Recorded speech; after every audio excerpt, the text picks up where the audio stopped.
What's bracking, guys? In this episode of Chalupajuana's Corner, I'll be recapping the United States win over Guatemala, giving some thoughts on it along with the squad going to the Gold Cup, essentially. So the first half wasn't very good from either side, essentially.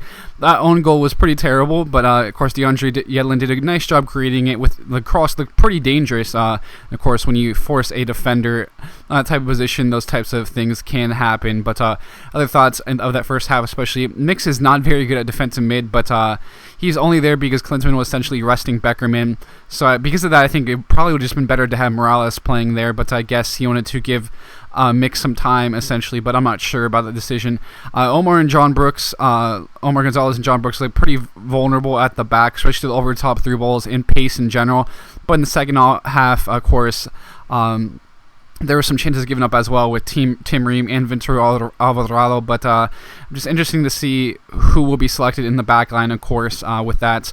Ventura may be the best option next to John Brooks, but who knows? We could still see Brooks and Gonzalez again. I think, of course, Timothy Chandler in the second half did score a tremendous goal, but he did look very shaky defensively, I have to say. Made a lot of mistakes in possession, and he scuffed a huge chance for Dempsey, essentially. He had a nice chance to cross the ball in, but it's completely messed that up. And with how shaky he's defensively, I think I could get by against some Gold Cup opponents, but once you start facing the top tier in the CONCACAF, essentially, such as Mexico, Costa Rica, and of course at other levels, international level in general, the elite teams, that just will not cut it, in my opinion. So we may need to look at Garza at left back and Fabian Johnson at right back, but Chandler could be serviceable, of course, in the Gold Cup, especially against the weaker opponents in this group, essentially. But yeah, then of course the second half was a lot better.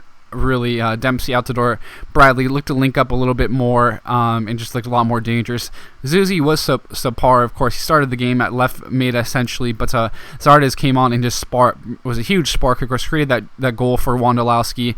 Looked very dangerous. I think he would be great to start out there, but there are so many options with, there's Bedoya, Morales, essentially. Then there's Zuzi. There's so many options in midfield. Have no clue what will happen there, but it would be interesting to see Zardes start in that first game against Honduras and have maybe Mix on the right side and Beckerman in the middle. But of course, Bedoya could start as well because he is kind of coming off an injury, so I think he's going to be kind of eased into this tournament in essence. So interesting to see how that goes. Yedlin, of course, as I said, was okay.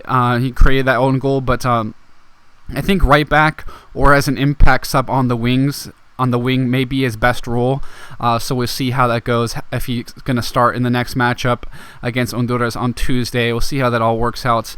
But I definitely would like to see Zardes, Bradley, Mix, and Beckerman. But Bedoya would be a good option over Zardes as well.